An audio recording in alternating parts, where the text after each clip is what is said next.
Story time of a minute. Hooray! Hello. Rocket really loves to read. Now he wants to write a story. He collects new words for his word tree, searches for inspiration. He writes and he rewrites every day. But best of all, he shares his final and wonderful story with a new friend. Rocket writes a story. Rocket loved books. He loved to read them to himself or to sit quietly by his teacher, the little yellow bird, as she read them aloud. Rocket even liked the way books smelled. When he opened a new book, it smelled like a place he'd never been to, like a friend he'd never met. The little yellow bird agreed. Books are inspiring. They make me sing. Rocket loved words too. After snack time, his teacher would say, "Rocket, why don't you use that nose of yours to sniff out some new words?" And off he'd go. He'd fetch some nice ones like buttercup and bug and feather and nest.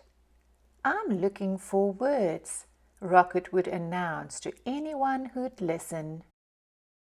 Rocket always brought his words back to the classroom and wrote them down. The little yellow bird would help him spell the tricky ones, and then they'd hang them on their word tree. Sometimes the bird added her own words to the collection. "This one is small, but I promise it'll come in handy," she'd say. "Magnificent!" chirped the little yellow bird once their tree was covered. "Now what shall we do with all these splendid words?" Rocket thought all afternoon. Then he had an idea. Rocket left school that day with a very waggy tail. "I'm going to write a story," he declared to Fred and Emma. "My story will be an adventure about the great wide world," he told a butterfly. "I will use many words," he explained to Mr. Barker. "Hello up there," he called as he passed the tree where he had found the word nest. "I'm going to write a story." The next day, Rocket returned to his classroom. It was time to begin. He looked down at the blank page, and the blank page looked up at him. But no story would come. At snack time, Rocket gave up. "I don't know what to write," he told his teacher. "Don't worry," the little yellow bird replied. "One of the hardest parts of writing is coming up with a good story. But it's one of the most fun too. Perhaps you want to write about something you've seen." "A bug?"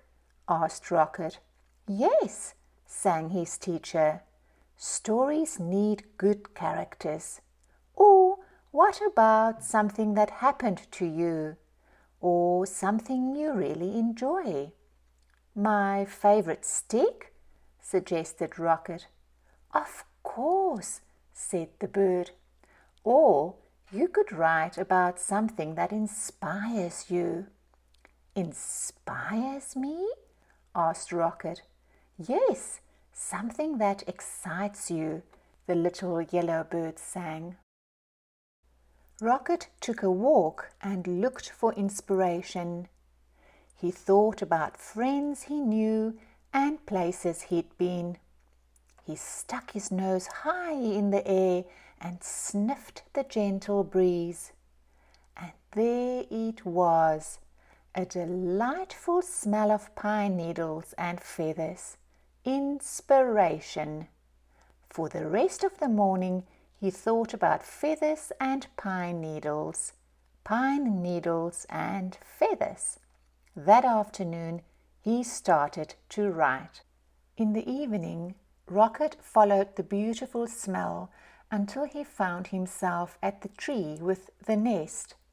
"Hello again," he called into the branches.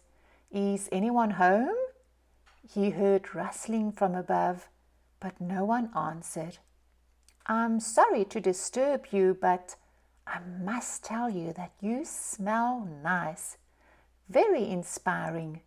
May I ask who you are?" Still nothing. "Perhaps I'll come back at a more convenient time," he said, and trotted off. That night, as Rocket watched the stars, he thought about feathers and a nest in a pine tree. He thought about his story and his collection of words. On his way to school the next day, Rocket was surprised by what he saw. "A brand new word," he said, "and it's already written down. It says," he tried to sound the word out. "Owl," came a quiet voice from the branches. "It says owl. That's me." "Thank you, Owl," Rocket called. "I'm always looking for words, and this one's a beauty." Rocket ran all the way to his classroom. "Owl, owl.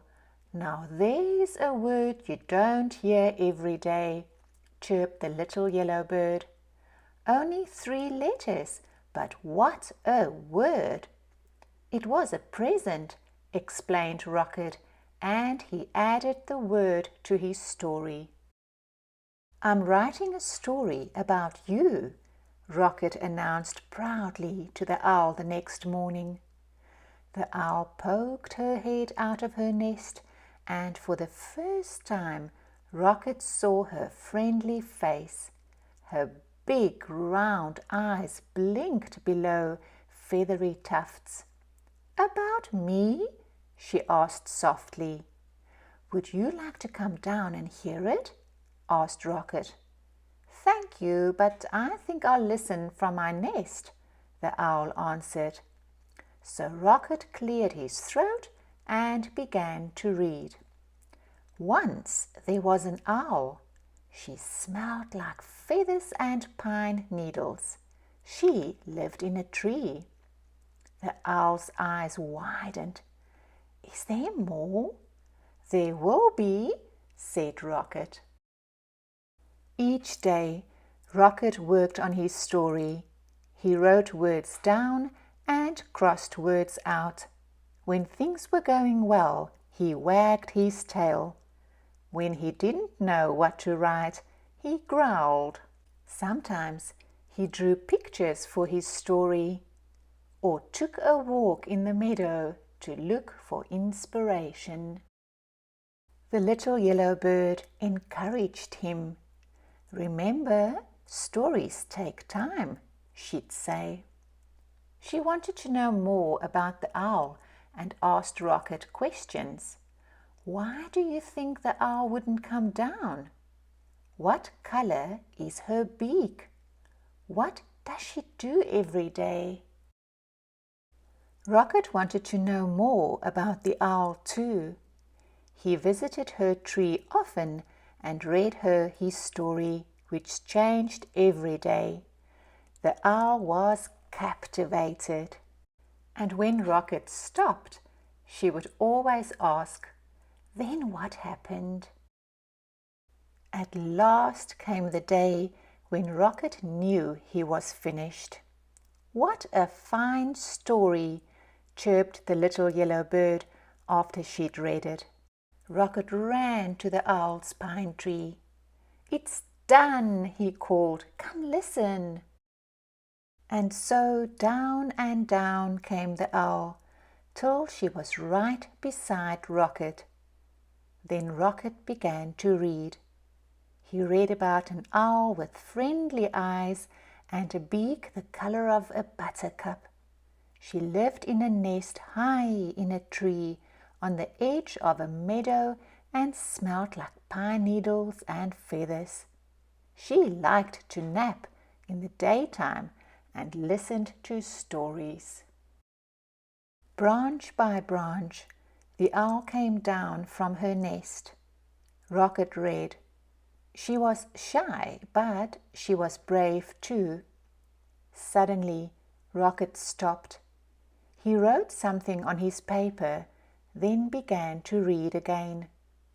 One day, the owl came all the way to the ground and became my friend. The owl blinked. Can there be one last sentence? She asked.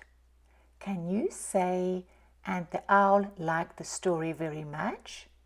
What a perfect ending, said Rocket. And it was. The end.